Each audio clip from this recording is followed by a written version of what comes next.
Hit me. From Studio A in Arcata, behind the redwood curtain, it's time for...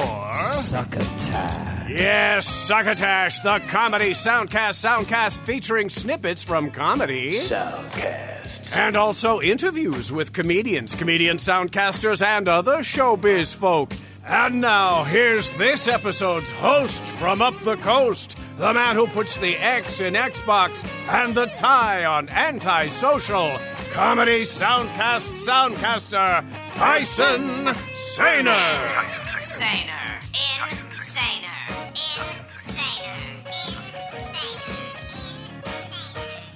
Saluton, estas me, Tyson Saner. I am not here right now. I am on, quote, vacation, unquote, for Turkey Day this month, and this particular episode of Succotash you are listening to is actually a second helping of Succotash. If you hadn't already heard it, now is your chance to hear me stumble my way through my interview with J. Elvis Weinstein from episode 292 of Succotash, in an episode appropriately titled Chatting Up J. Elvis Weinstein.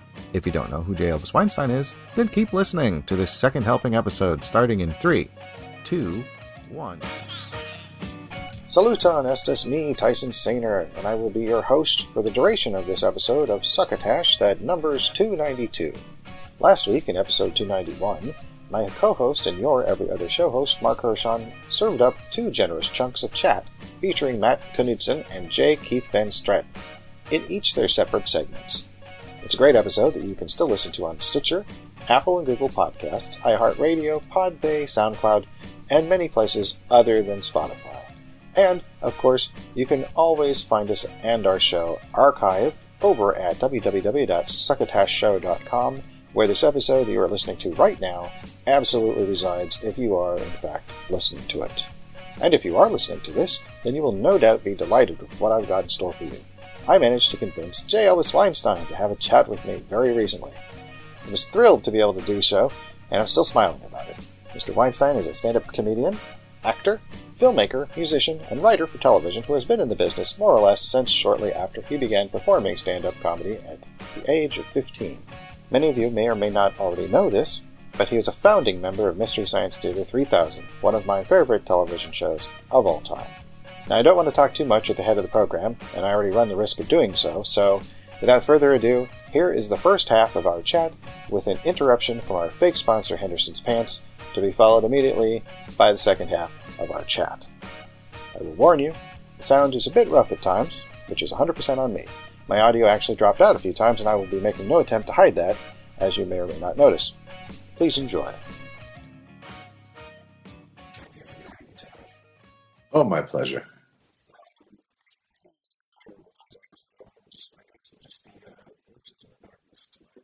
I don't mind the audio. I don't mind just the audio.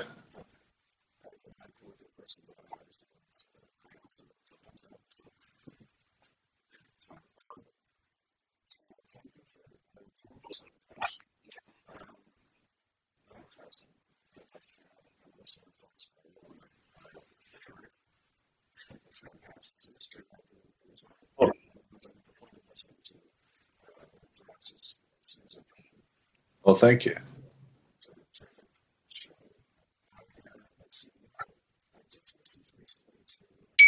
Your episode of Gilbert Gottfried's Amazing Colossal Podcast. Yeah, it was, I think, a couple of years ago now, but everything with the pandemic, it's hard to even remember. It might have been 3 years ago now.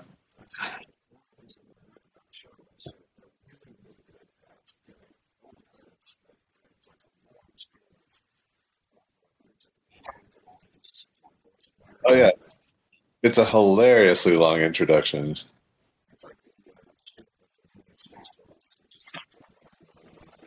It's almost like being at your own funeral.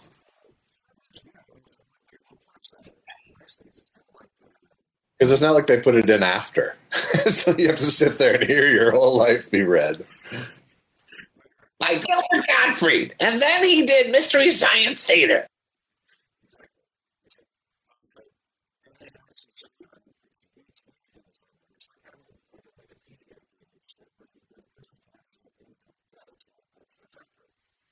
Yeah.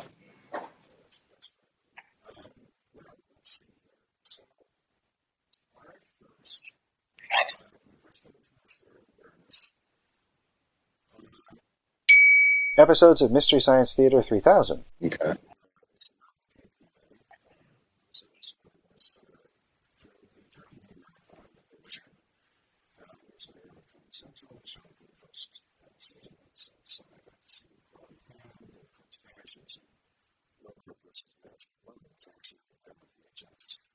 Ah.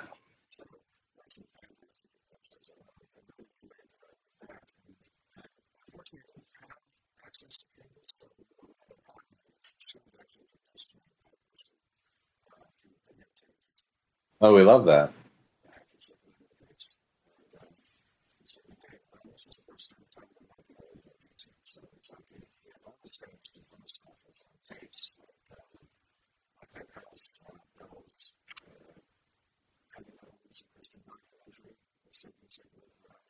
Yeah. Yeah, there was all these viral videotapes. There was Shatner doing Rocket Man, and there was all these. There was the guitar comic who hit the audience member in the head that went around the comedy community. There was all sorts of ones, but they got physically passed around.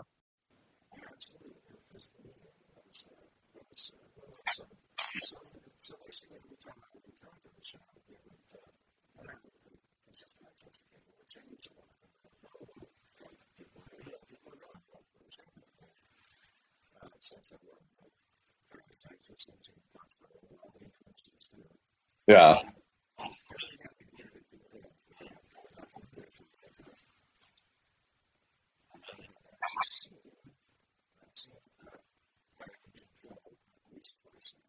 Cool.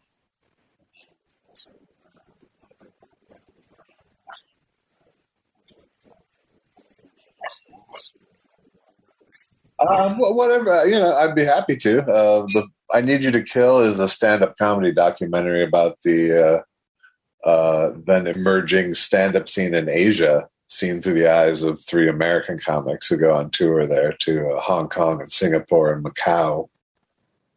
Tom Segura being one of the comics. He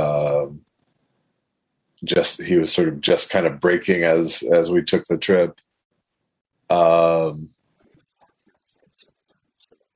Yeah, he was indeed podcast famous. In fact, there was a fan of his waiting at the airport in Singapore when we arrived.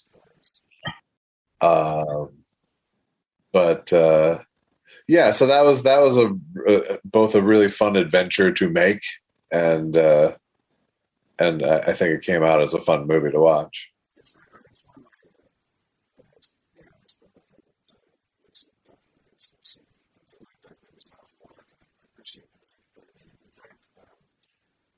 That one I actually edited myself, so I feel especially good about that. I edited I Need You to Kill, yeah.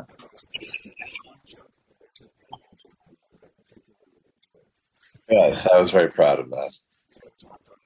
Of course, the only one. Yes. It got applause at the screening.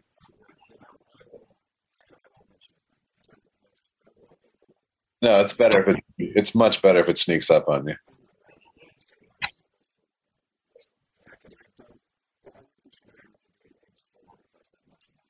It's kind of the only time I've ever seen that flavor of joke in a doc, so I was pretty proud of that. So,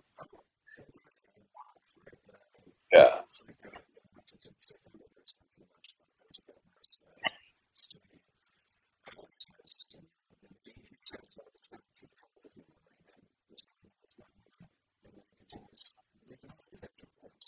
right,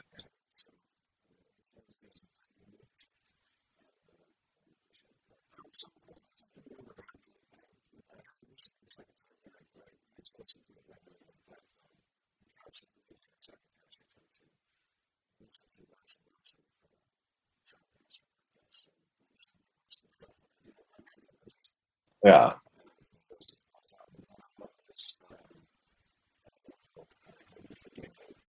uh huh, okay.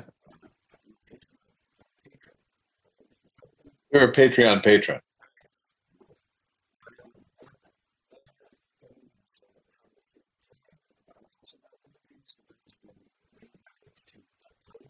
Okay,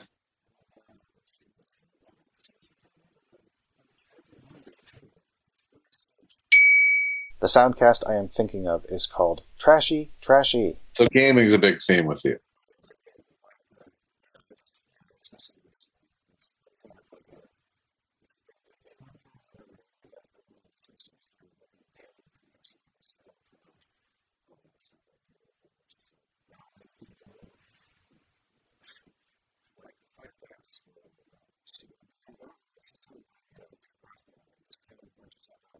Right.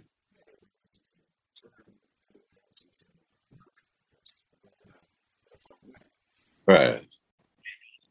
It's really, I think, it's a way to justify gaming, is what you're saying. Absolutely. All right. Here is where I change the subject to the film Skidoo. Yes.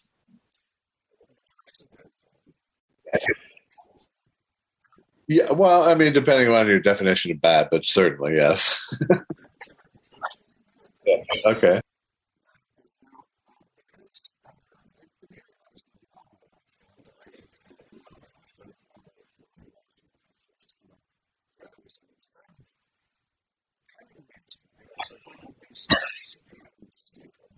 Yeah.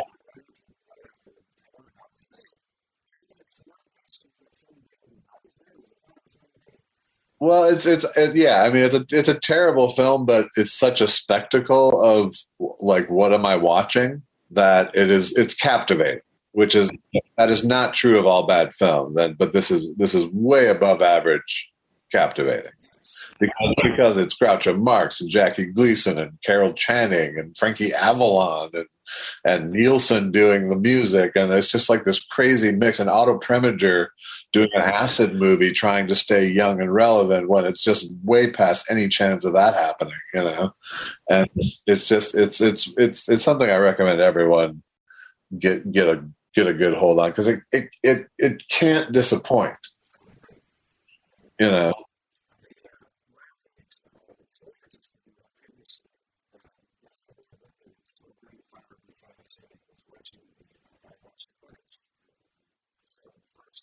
Yeah. Oh, yeah. Nielsen. Yeah. Nielsen sings every word of the credits.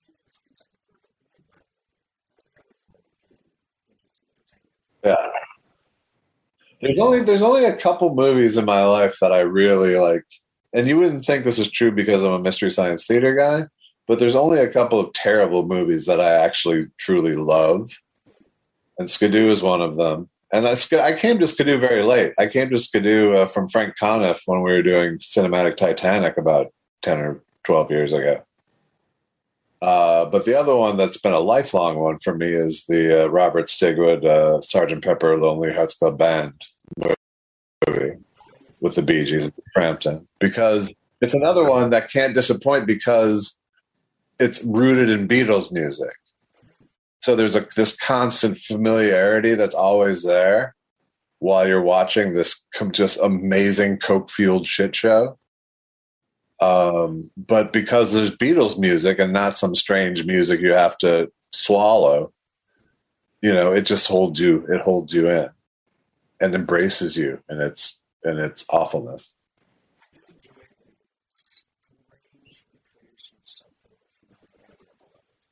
Yeah, I mean, it's I don't know. That one's a lifelong, a truly lifelong fascination. That movie.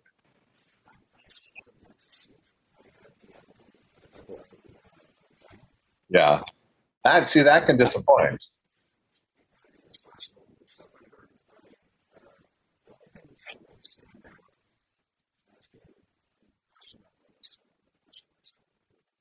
Right.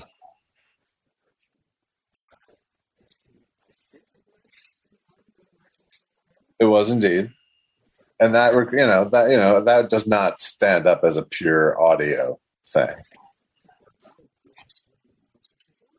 No, it wasn't Donald Pleasance. It was I've blanked on his name, but a very Donald Pleasance-like actor.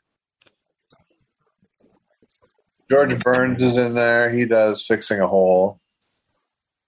The only truly good covers in there are Earth, Wind and Fire doing "Gotta Get You Into My Life" is a genuinely good record, and Aerosmith doing "Come Together," though it's perfunctory, is a good cover of that.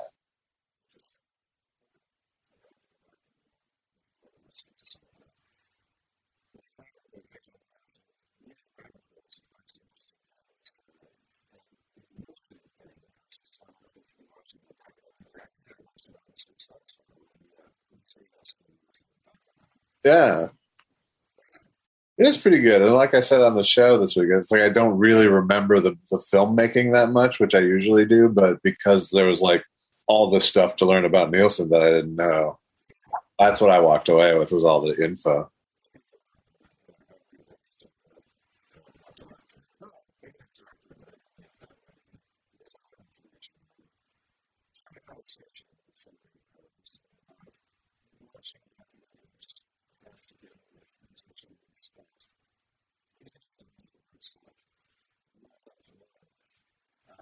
Well, I made one of those.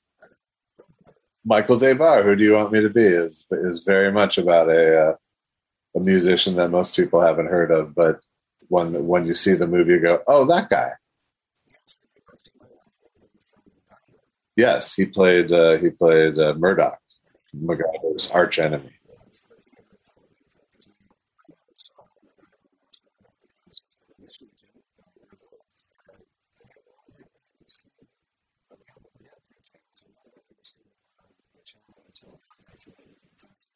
Yeah.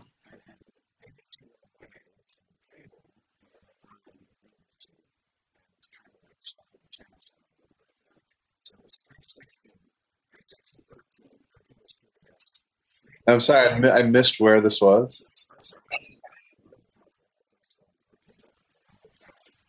Okay.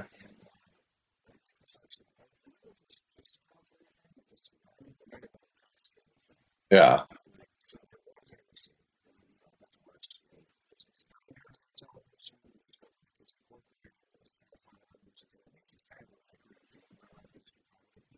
Yeah. I'm good. Yeah.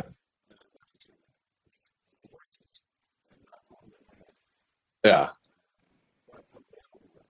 As long as you can tell the difference, it doesn't matter.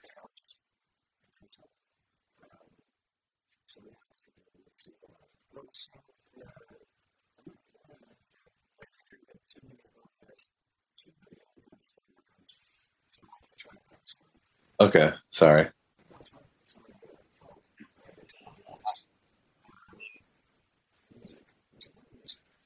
You know how I podcast. I just kind of roll with whatever's being thrown at me. So,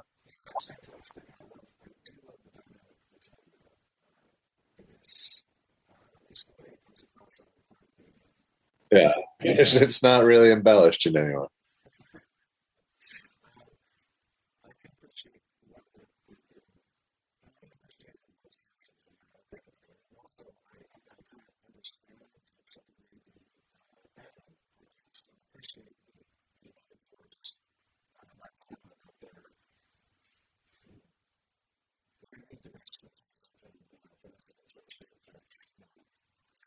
Right.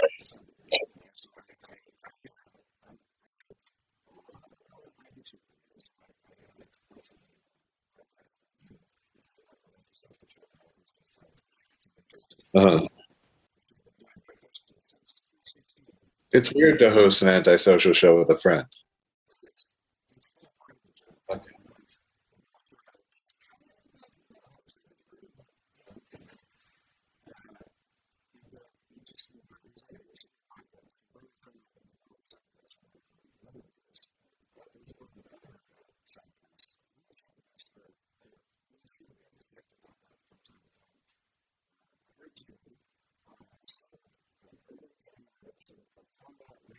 Oh yeah, that was a while ago.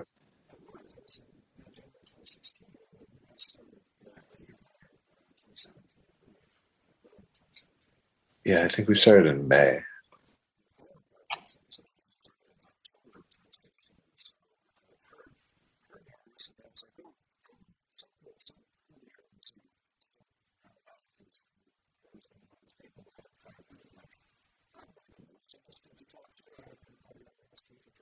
Oh, thanks.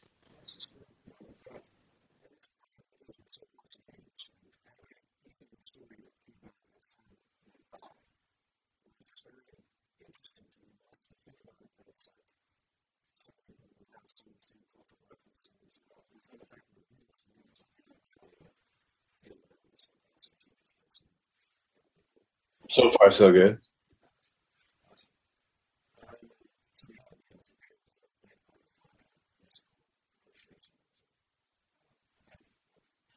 Yeah.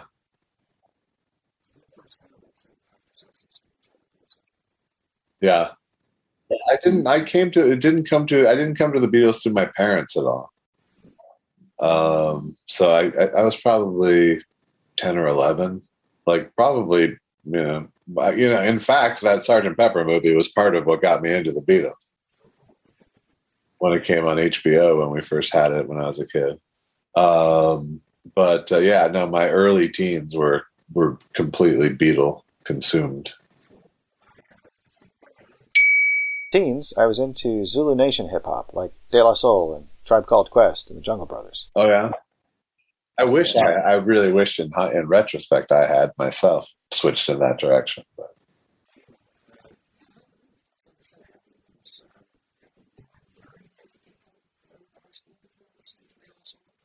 Yeah.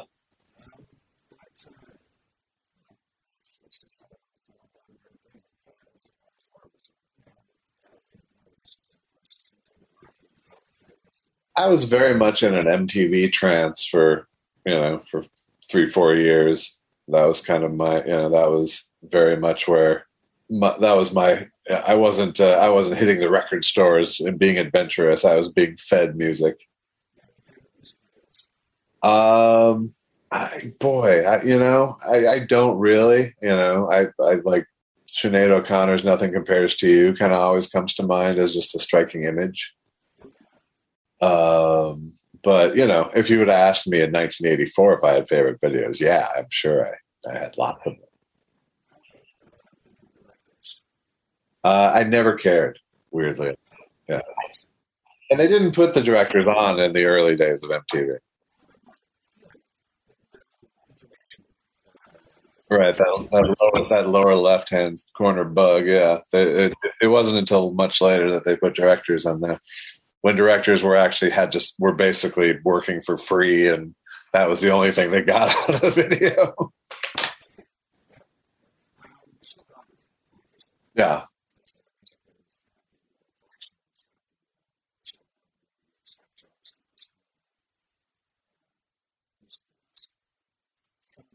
Yeah.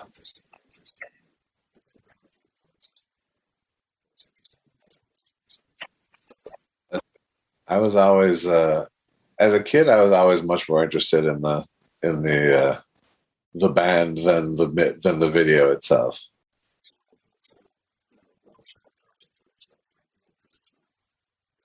Yeah, I was okay with it. I don't know.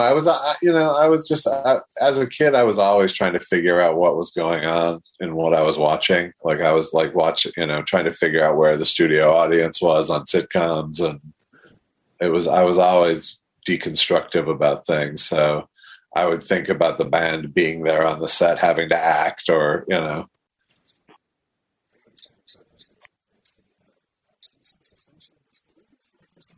Yeah, I have the complete inability to suspend my disbelief. Not complete, but pretty complete.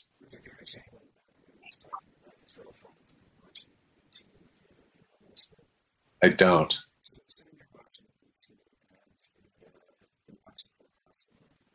Uh,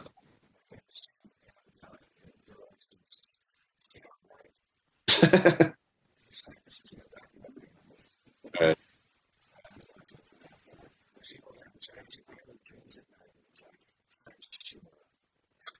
Right.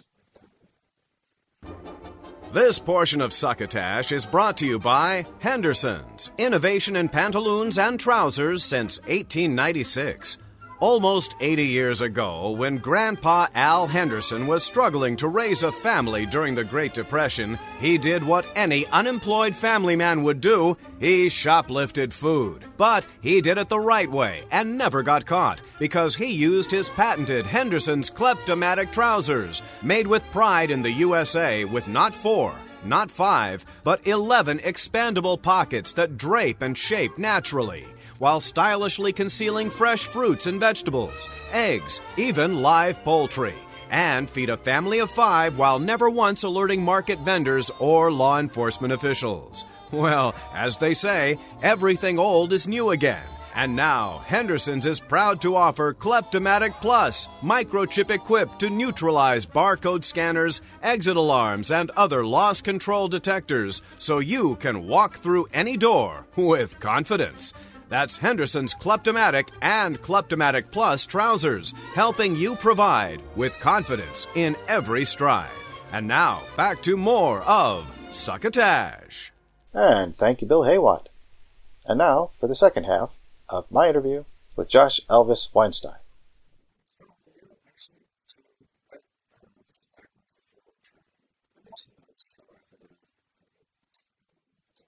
Sure.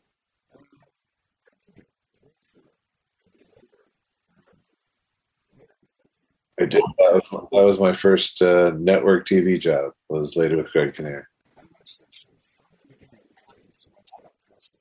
Oh yeah, I came in the second week of the show airing. I was working on Talk Soup at the time when I started.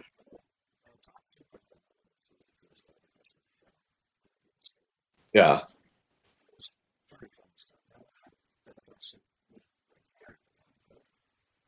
Yes.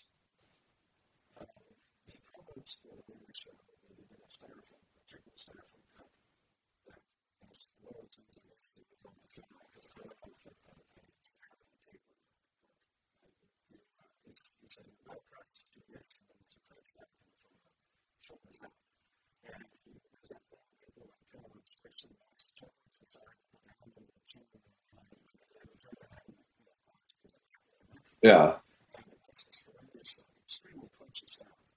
Yeah.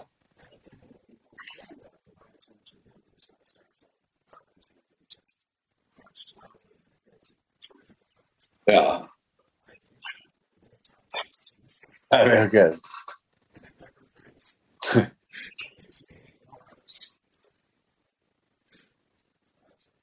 It's good to know what sticks. That's the things that stick with people over the years.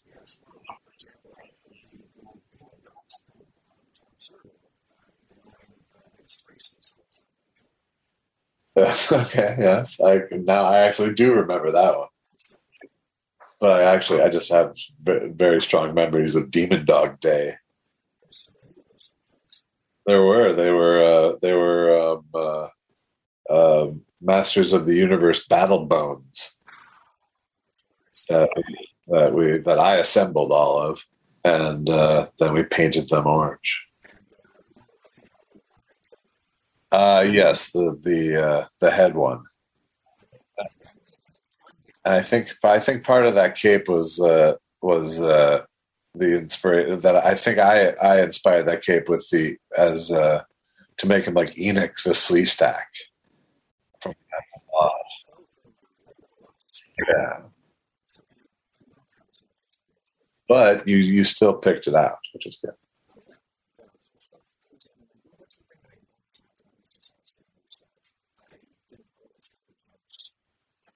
Right.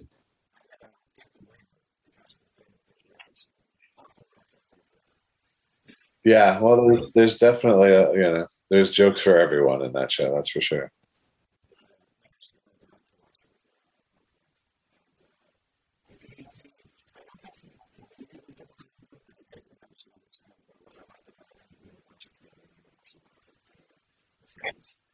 You get the jokes. You get the sea hunt jokes.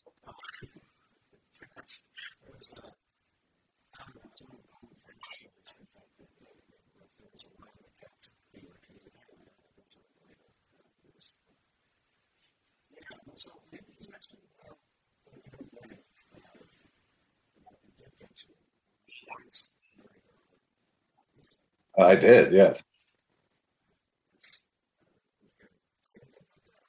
Would you care to ask anything about it? I don't have anything prepped.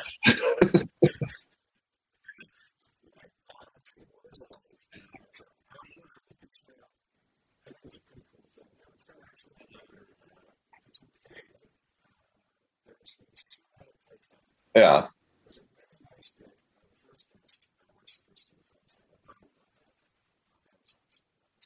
Okay, good.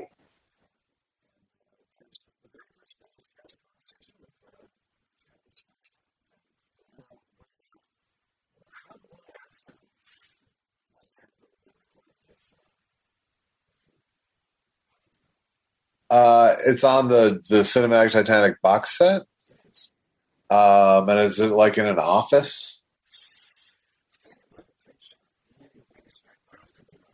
Oh, I vaguely remember that. Yeah, that was. I mean, that was done. Um, I think we did the box set in like 2017, and I think we wrapped up things with Cinematic Titanic in like 2013.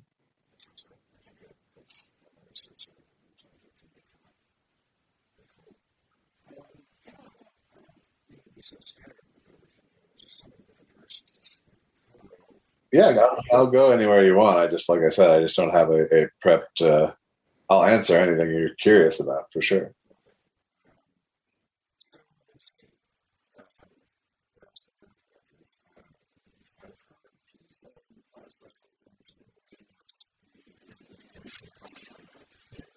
There's nothing. There's nothing deeply in the works.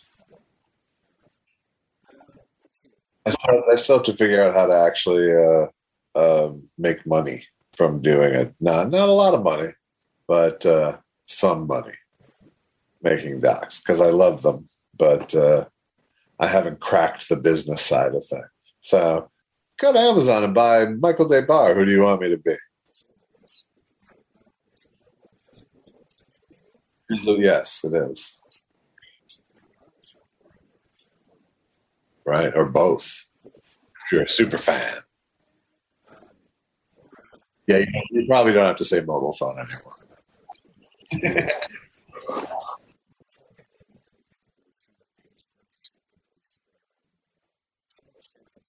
Yeah,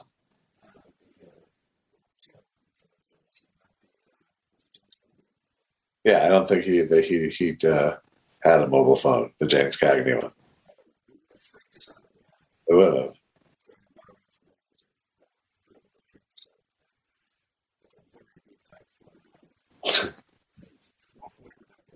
Right.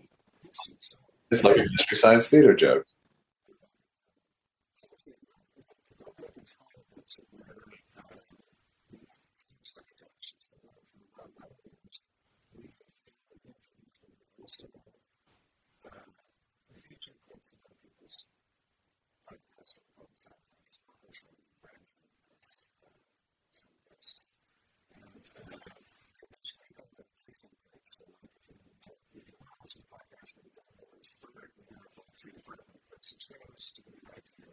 Yeah.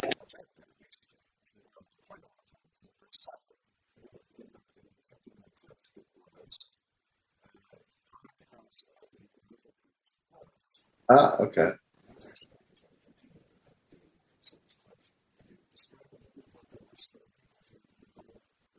It was Frank Conniff did a series of radio musical plays essentially, and I did like three of them. So they're kind of blurry. Um, but what did I play in the Wonderful Pundits of Oz? Do you recall? Was it a lion? Was it the lion? Uh, There was another one where I played like a young heavy metal singer, um, and it was it was fun. And we that's I did one with Lorraine Newman, which was certainly cool to do. And I met my friend Mark Thompson doing that, who I ended up doing a podcast with him called The Ed Show, and I do radio on KFI here in LA with him occasionally. Uh, yes. So yeah, I don't have a lot of memories of it because it was one of those, Frank sent me a script and I went into the studio and recorded, and that was kind of my gig.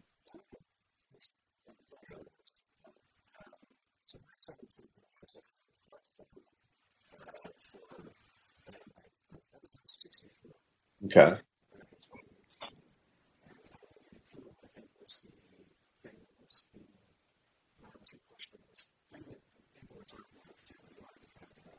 Yeah.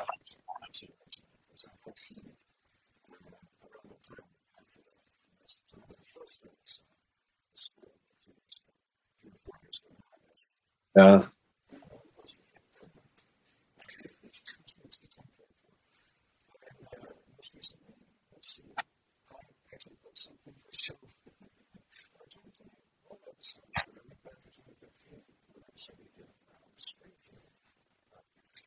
Oh, was that with Ali Gertz? And we talked about Flaming Moe's, I think. Yeah.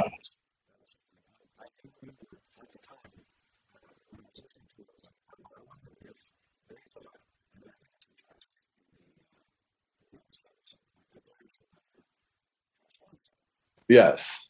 And in fact, I had met Allie. We did a show together, stand-up show together. And when she called me to do the podcast, I had sort of forgotten that we had already sort of talked about it. So I double checked to make sure she didn't think I was the other Josh Weinstein. And she was like, "We talked about this." I'm like, "Oh shit, okay."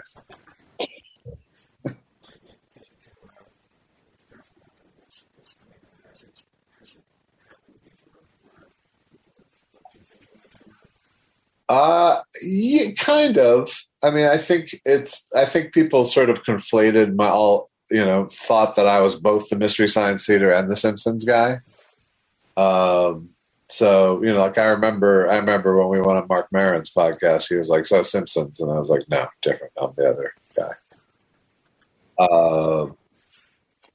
But right. Luckily, I was on with Kindler, so it blew by very quickly. Um, so no, but I've met the other. In fact, Josh Weinstein and I actually worked on the same show before I even moved to LA. He worked on it here, and I worked on it remotely from Minneapolis. It was a show called Sunday Best, and I did. He was a writer of record, and I was like a consultant getting paid by somebody. But so there was still a written by Josh Weinstein credit in a show that I was writing on. But he beat me by about a year and a half to the name in the Writers Guild. So that's why I became J. Elvis Weinstein. But I've had lunch with Josh Weinstein. I think he's Weinstein, and he goes by Weinstein. We've had lunch and crossed paths several times, and he got one of my checks once in the mail.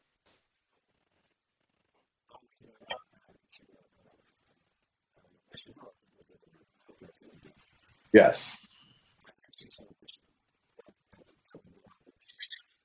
Yeah.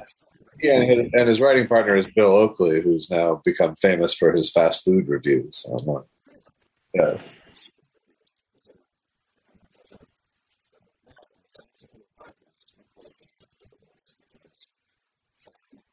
Yeah. He does sort of 1 minute Instagram reviews of things. He's been widely covered for it.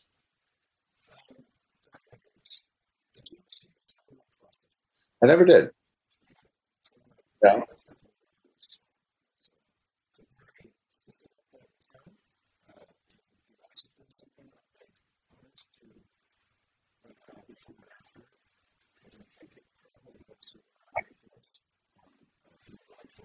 Yeah.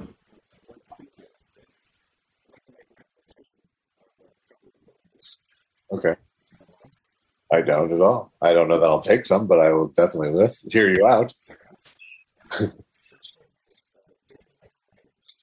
Okay. Is this a doc? Is this a doc or scripted? Scripted.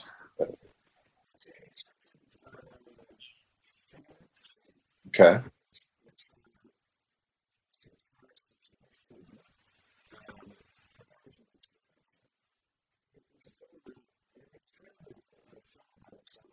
Okay.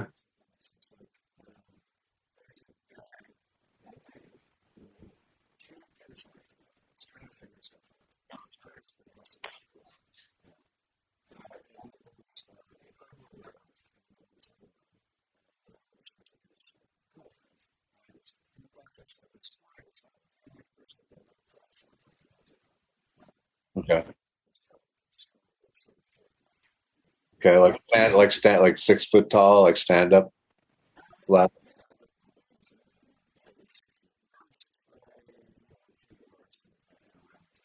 Oh, he's walk. He can walk through it. Okay. Right.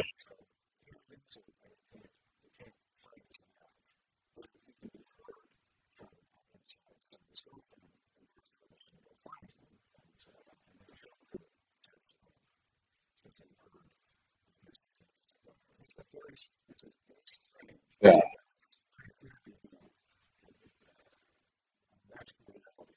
But well executed. It sounds like.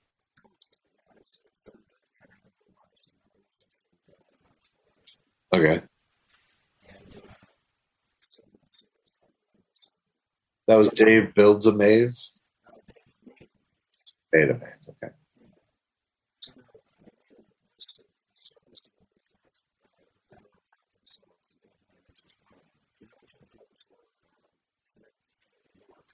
Okay. I've seen that.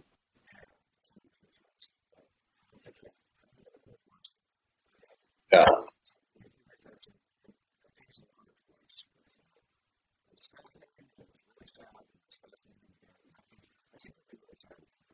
Yeah.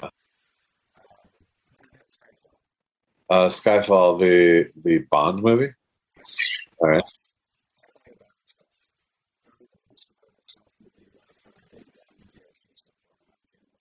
I don't think I saw Skyfall.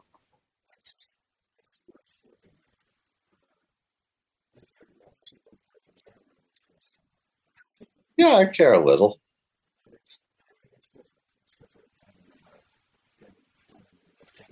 Yeah. Okay.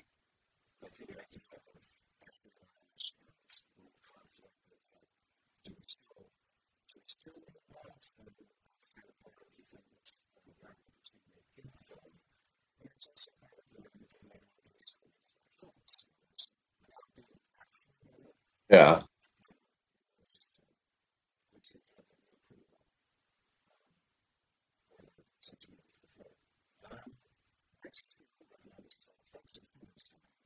Okay.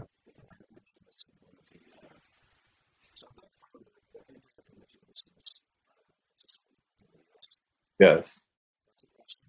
Indeed.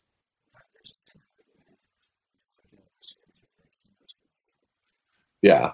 I got a little bored with what we had. I needed to spice things up a bit. It's time for questions. What do you want to know? We love your questions so much. It's half our show.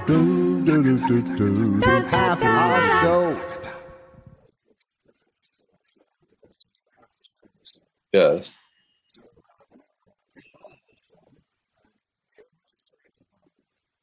I don't. I don't have a lot of patience for musicals. With with limited exceptions. A little bit, yeah.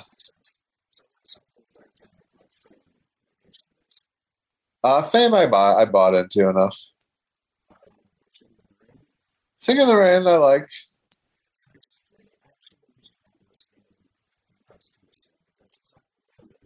Okay.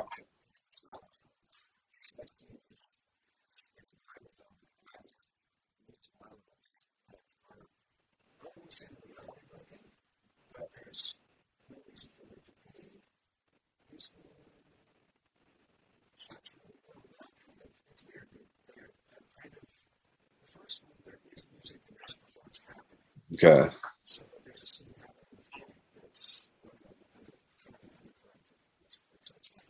All right.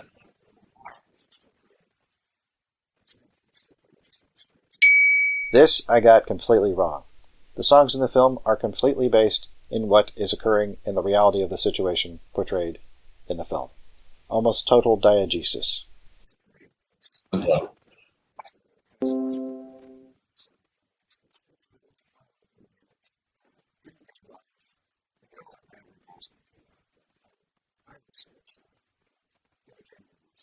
Okay.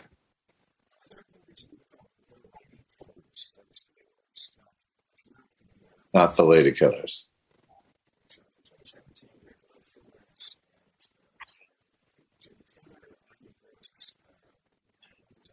Yeah.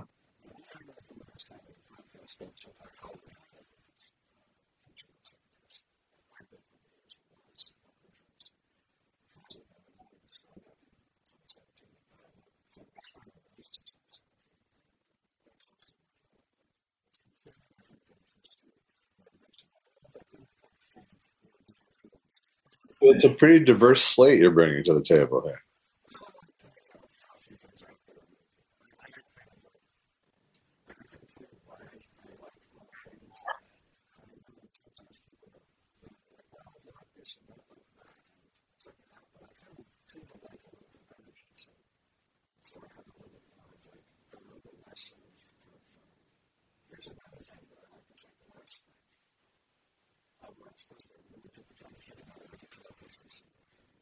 Yeah.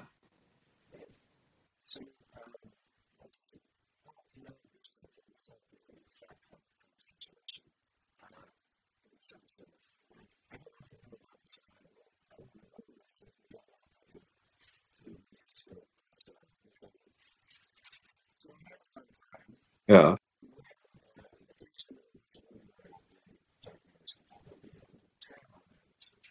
Uh-huh. Uh-huh.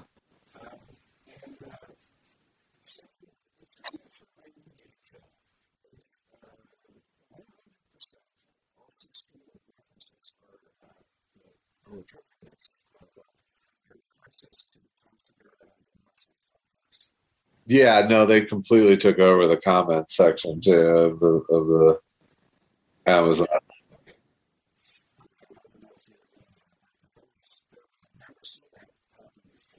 Yeah, it's very Baba Booey, but that's okay. I'd rather have people be enthusiastic about it for some reason than no reason.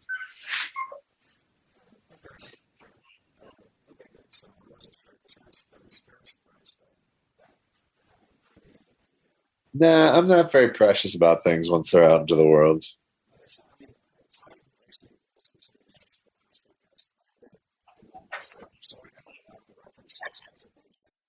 Yeah, it's the kind of thing that, I could let annoy me or not.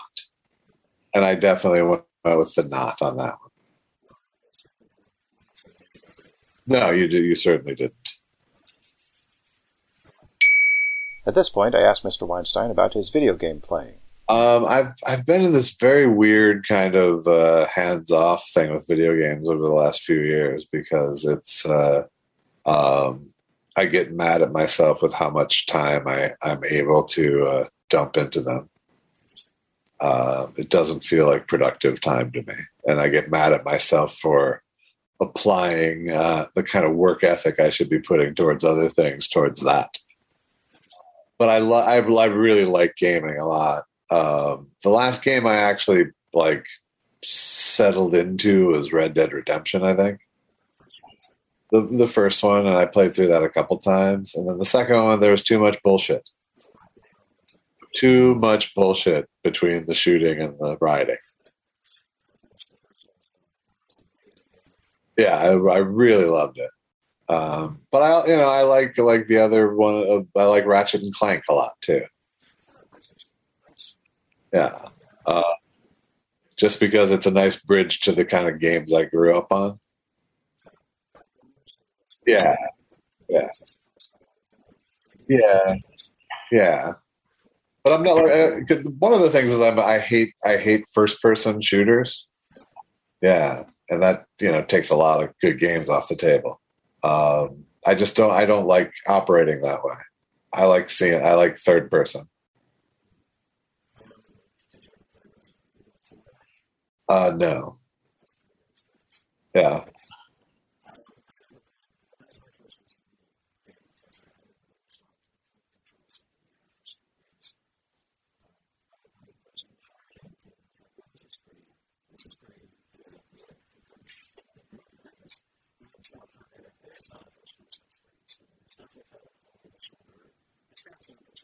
Yeah.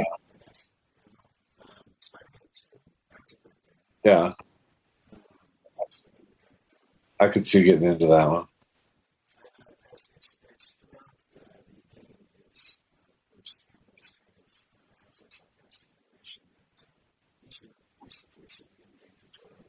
Oh yeah. Yeah, although I tire of most story elements and cutaway kind of stuff very quickly. Yeah, yeah, I like the gameplay, but I don't really. If like I said, my ability to suspend my disbelief is none. So it's just noise to me. Yeah. There's any number of games I could totally get into. It's more of just like it's the same reason I don't do cocaine. I'll like it too much.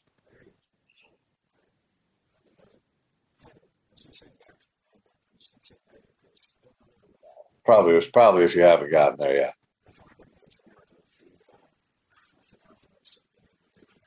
Yeah. Also, the opportunities to do cocaine kind of dry up.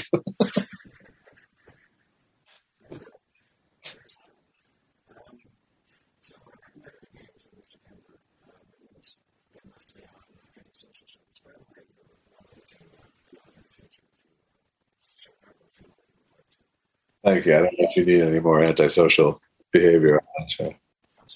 I don't know that you need a third antisocial person on your show.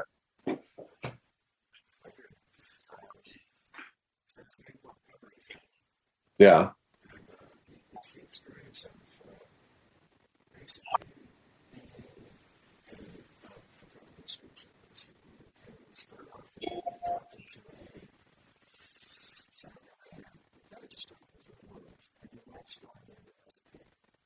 Okay.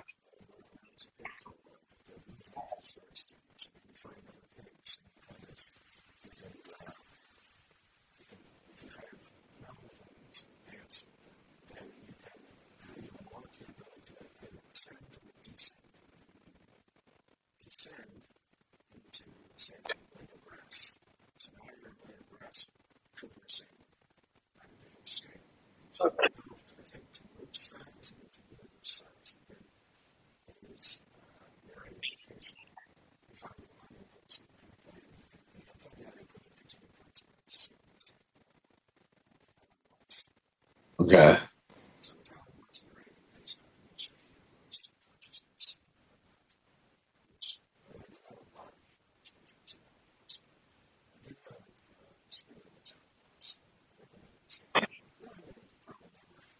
Yeah, I think it's a safe bet.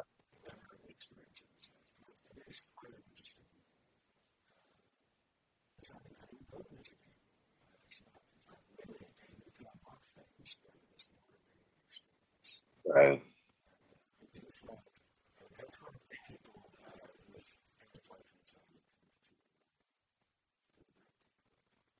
Yeah. So it's sort of like a video version of MDMA, kind of ecstasy.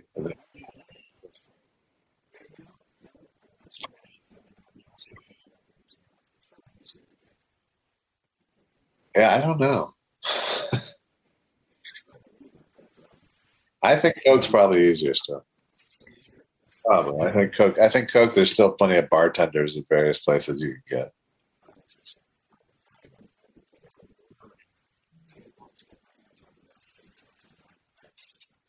Problem apparently these days is that if you get the Coke out in the street, it's very likely to have fentanyl in it and kill you. So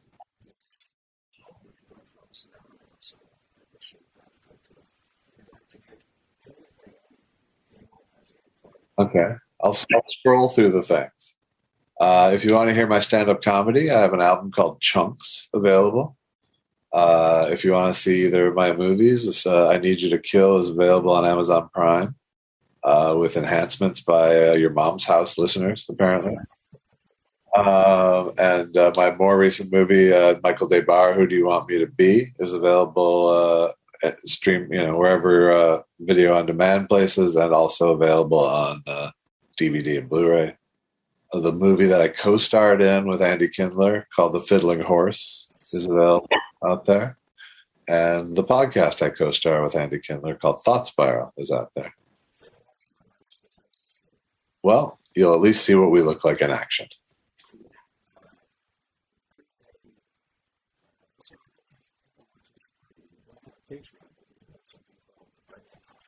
I do, yes. buymeacoffee.com/thoughtspiral.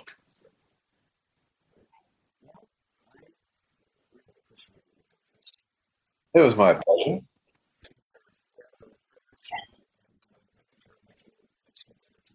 My pleasure. Thanks for having me on, and thanks for supporting my stuff.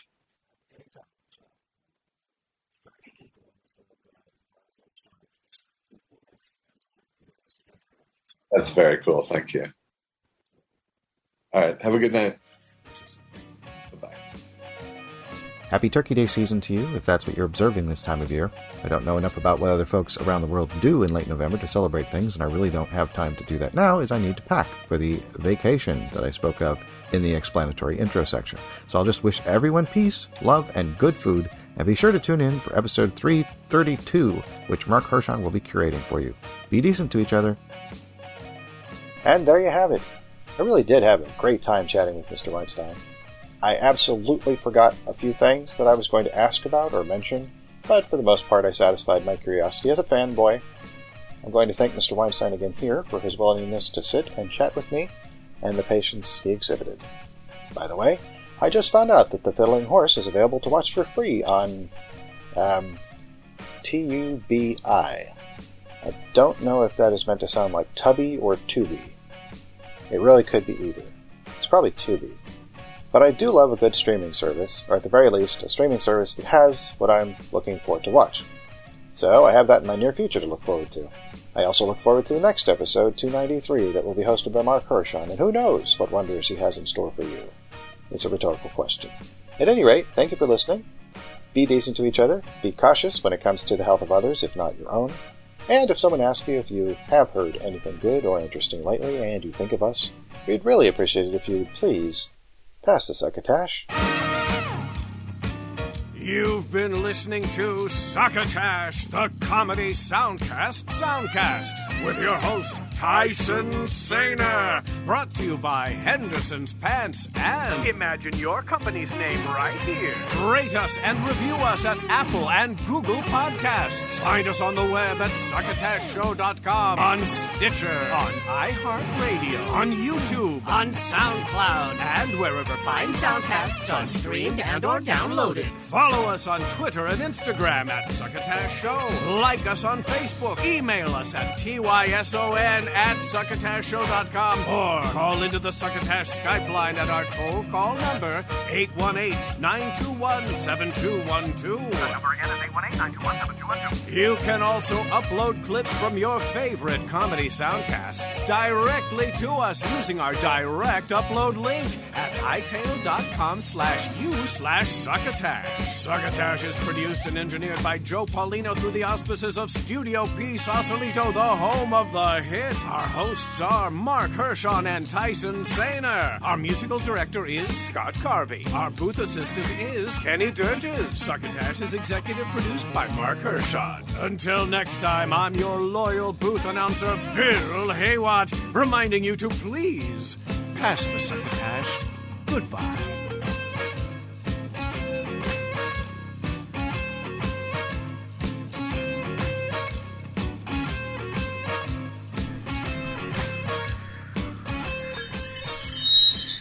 This has been a Succotash Patch production.